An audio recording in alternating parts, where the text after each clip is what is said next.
안녕하십니까. 오늘은 붓다의 3법인 무상고무화죠. 붓다의 3법인과 유목민족의 가치관 이런 제목으로 말씀을 드려보도록 하겠습니다.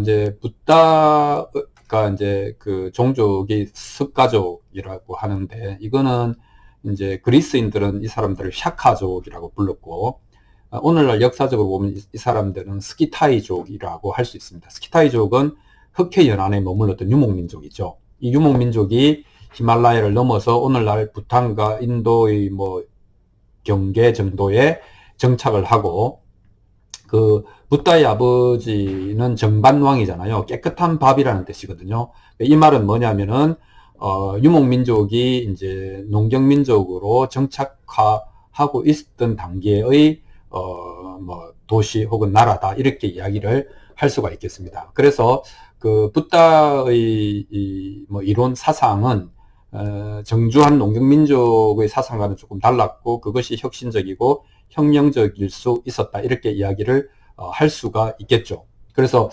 유목민과 붓다의 사상과 어떤 유사성이 있는지를 그냥 개연성만 한번 생각해 보도록 하겠습니다. 이 유목민은 기본적으로 정주를 안 하고 이동을 하지 않습니까? 이동을 할 때 집을 뜯어갈 수 없으니까 텐트를 걷어가죠. 텐트는 조립식이잖아요.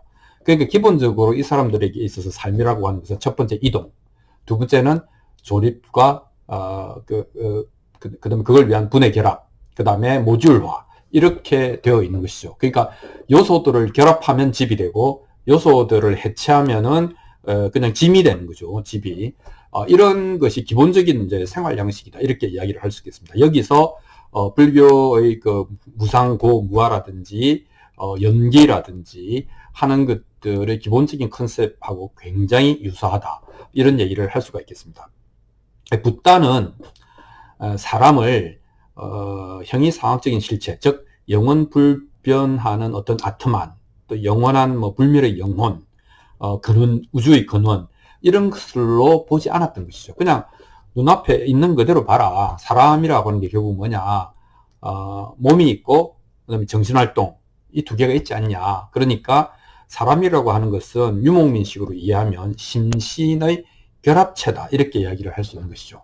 이 심신은 또 몸은 지수화풍, 또 마음은 수상행식, 이렇게 8가지 요소가 이렇게 결합되면 이것이 결합되어서 조화를 이룬 것이 사람이라고 하는 현상이다, 이렇게 이야기를 하는 것이죠. 그래서 붓다의 인간과는 당연히 유목민의 가치를 반영하고 있다, 이렇게 이야기를 할 수 있겠습니다. 그러니까 연기라고 하는 것은 인과관계가 아니고 그런 요소들이 모여서 함께 일어날 때 우리는 이것을 생명이라고 한다, 이렇게 이야기를 할 수 있는 것이죠. 그래서 붓다 입장에서는 사람을 해체해서 분해해서 조립식으로 쳐다봤다, 이렇게 이야기를 할 수 있겠습니다. 그래서 그 다음으로, 그렇다면 요소들이 모여서 함께 일어나는 현상 이라고 하는 것을 이제 그 용어로 연기 또는 연기법이라고 이름을 붙였는데, 연기하는 존재의 특성이 뭐냐, 그것을 3가지로 추출했다는 겁니다. 그게 무상고무화라는 것이죠. 무상은 아까 이야기한 조건에 따라서 모이면 그것이 생기는 것이고, 조건이 바뀌어서 이제 흩어지면 그게 없어지는 것이니까 생과 멸이 무상하다, 항상 고정되어 있지 않다 하는 것이 하나고, 두 번째는 이렇게 조건에 따라서 모였다가 흩어졌다가 있었다가 없었다가 하는 것이 해피한 건 아니지 않냐, 해피한 상황은 아니지 않느냐. 그래서 이것은 만족스럽지 않다. 그거를 이제 두카라고 하고, 그거를 한자로는 고라고 표현을 했습니다. 이제 그 만족스럽지 않다는 것이 고죠. 근데 이 고라고 하는 것을 한자를 뜯어보면 풀초 밑에 옛 고자거든요. 그 옛날 풀이 있었던 자리라는 뜻입니다. 유목민의 입장에서는 풀이 이제 무성하게 잘 자라 있는 곳은 이제 먹이를 먹일 수 있으니까 되게 해피한 것이죠. 그러나 무상한 것이죠. 그거는 풀을 다 뜯어먹고 나면 그거는 황무지가 되는 거 아닙니까? 그러니까 거기서는 그것은 풀 있었던 자리가 되고, 이미 풀은 없는 거니까 그건 괴로운 것이죠. 먹을 풀이 없으니까. 그럼 또 이동을 해야 되지 않습니까? 그렇게 해서 유목민의 생활 조건입니다.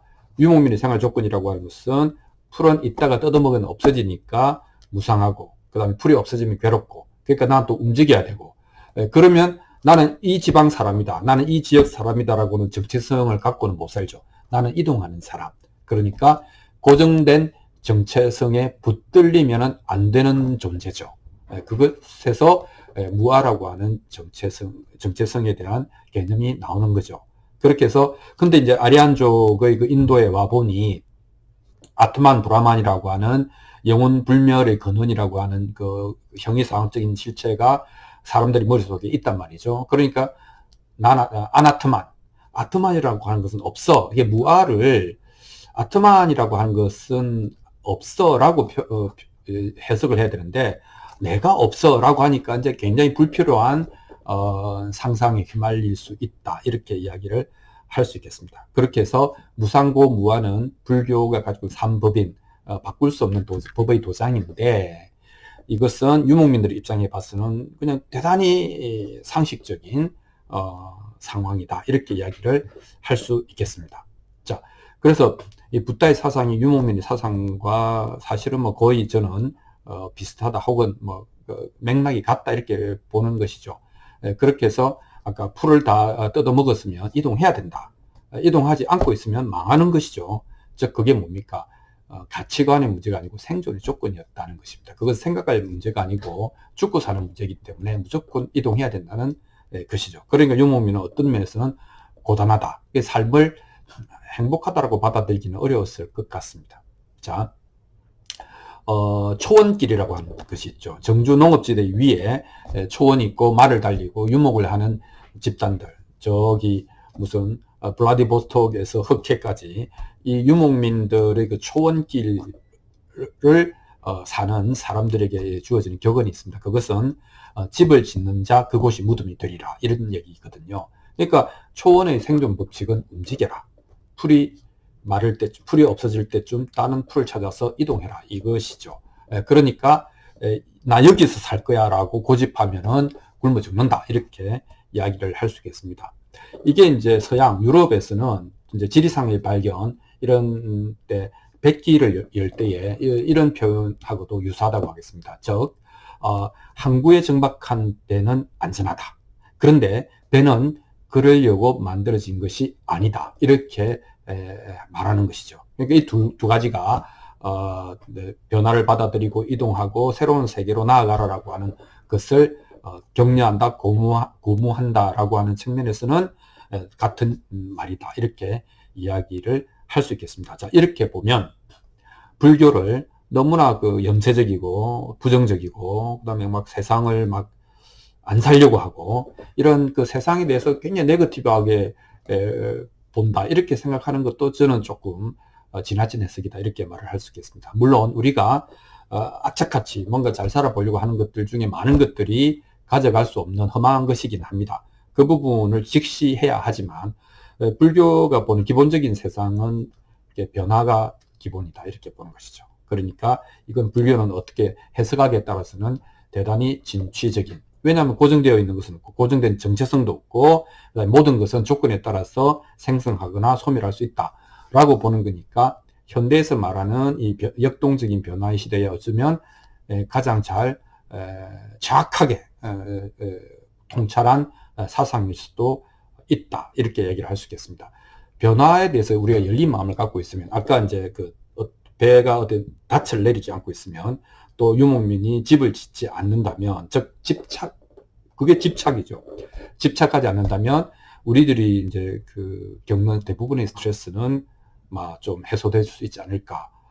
안 그래도 살기 힘든데 그 어떤 생각이 어느 과거의 시점에 좋았던 때일 수도 있죠. 거기에 묶여 있고 계속 그래야 된다라고 하는 생각과 변화하고 있는 현실의 불일치, 그것이 우리에게 주는 스트레스가 정말로 크다라는 것 같습니다. 자, 오늘은 붓다의 삼법인 무상고 무아는 유목민의 사상과 맥락이 같고 그것은 대단히 변화에 대해서 열려있는 진취적인 마음이다.